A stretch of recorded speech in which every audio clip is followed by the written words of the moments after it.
Estamos con el legislador provincial, candidato a diputado nacional, legislador nacional, señor Carlos Gutiérrez. Muchísimas gracias por venir. No sé si presentarlo como legislador o como navegante, porque nos estábamos charlando ahí, viendo tiempo pasado que gustaba mucho el rally nacional, ¿es así? Sí, hace muchos años. Bueno, antes que nada, agradecerte la invitación, Juan. Sí, hace muchos años ya de eso. Eran otras épocas, digamos, no en cuanto a la pasión, porque Córdoba y Argentina tienen una especial pasión por el rally, pero sí, bueno, de la manera menos profesionalizada que se hacía. ¿Qué auto conducía? No, nosotros corríamos en clase 1, era la clase menor, en los viejos 128, que todavía los veo en las categorías zonales o provinciales, en pista, parece mentira, pero... Y bueno, y la época de los 147, de la clase 2, digamos, ya con los Dunita, con todo eso, y bueno, y los monstruos, sí, esos que para nosotros eran el Cabezón Soto, qué sé yo, corriendo con los R18, ¿no? Con 200 caballos. Nosotros decíamos, ¿qué será eso? Nosotros teníamos, en el mejor de los casos, 86 o 90 caballos. ¿Te tocó? ¿Vos eras piloto o navegante? Las dos cosas, y sí, me tocó hacer las dos cosas. O sea, primero armamos con un amigo un auto, como solía hacerse, y todavía en los pueblos queda algún resto de eso.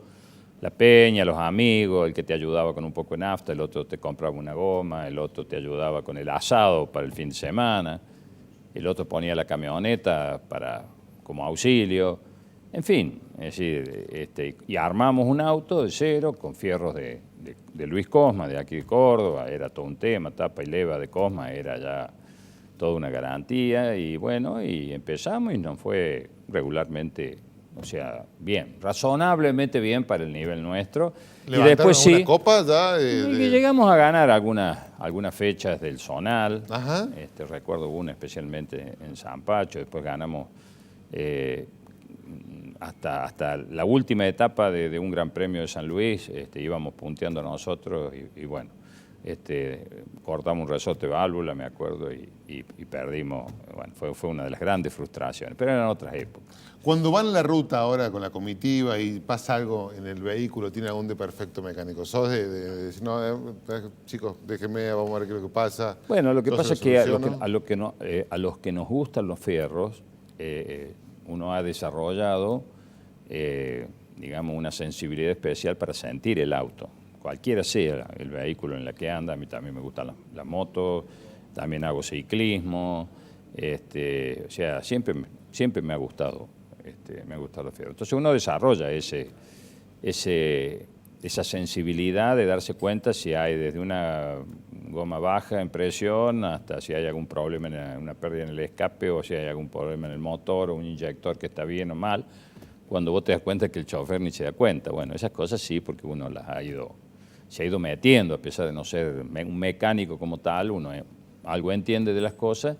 Y lo otro es que a mí en particular, y creo que en general por los amigos que frecuentamos esa época, u otros pilotos ya mucho más profesionalizados que nosotros, que éramos prácticamente amateur,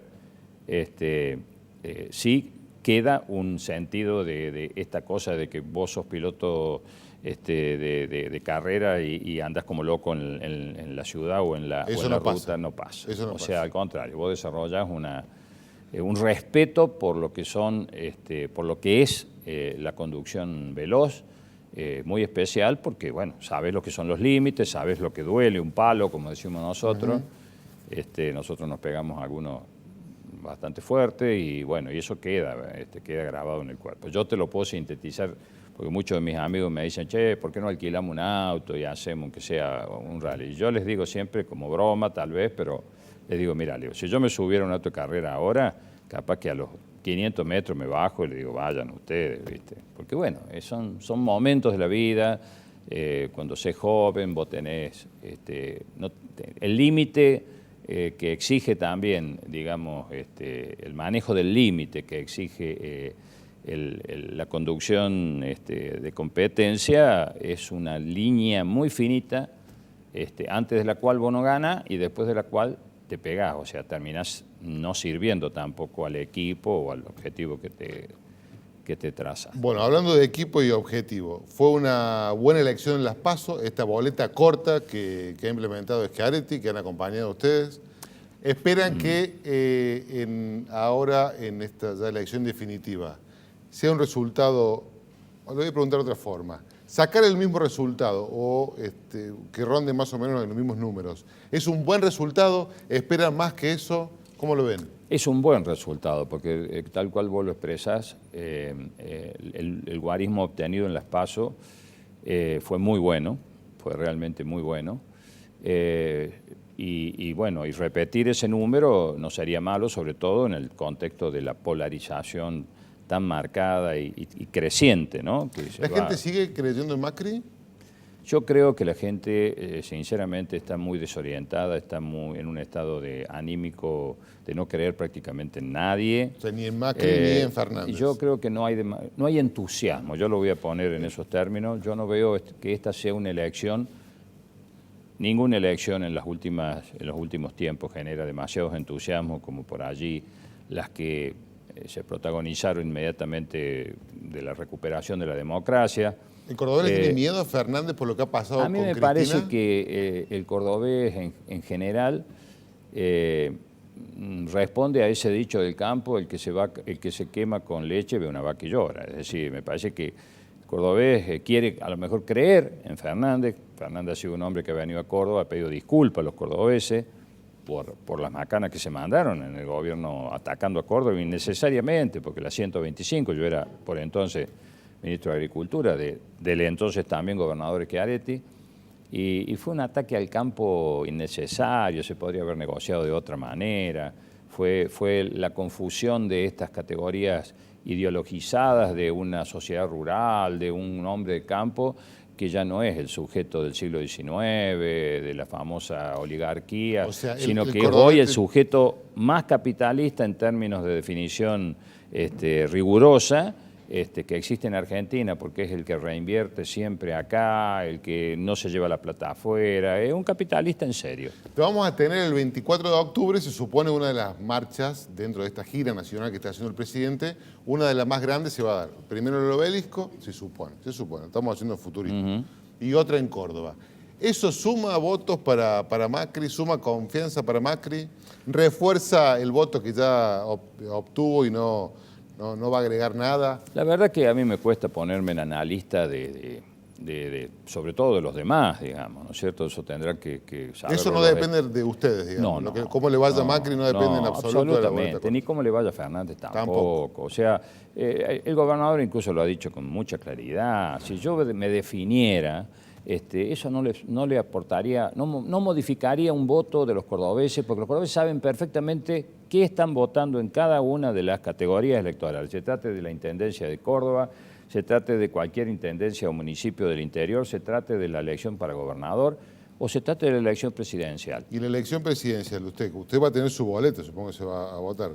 ¿Qué va a hacer con la de presidente, con ese tramo? Bueno, nosotros hemos declarado la presidencia de ese tramo. Yo, hasta por una razón de buen gusto, digamos, o de mal gusto en todo caso, como se, no puedo expresar yo qué voy a hacer. Yo voy a tomar, como cualquier otro cordobés, la opción que considere necesario. Lo que sí nosotros remarcamos es que más allá, vos me preguntás en qué estado uno advierte caminando la calle, el interior de la provincia, las grandes ciudades, en qué estado. Bueno, yo te digo, en un estado me parece de estar apagado, sin demasiada expectativa, sin tener demasiadas esperanzas, gane quien gane. Eso es lo que me parece.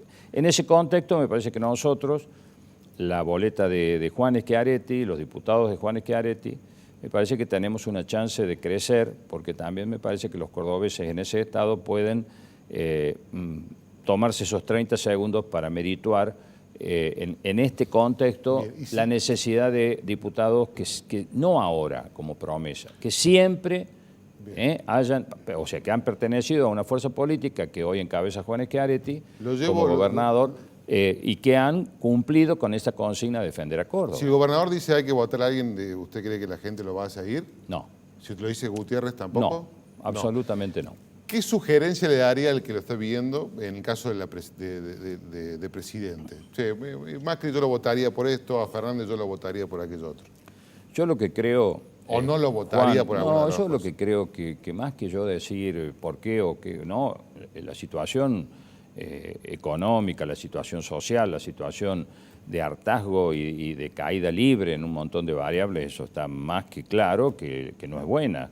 Los resultados de la política del presidente no son buenos, eso nadie lo discute. También a la par está por verse cuál es la otra propuesta para sacar al país adelante.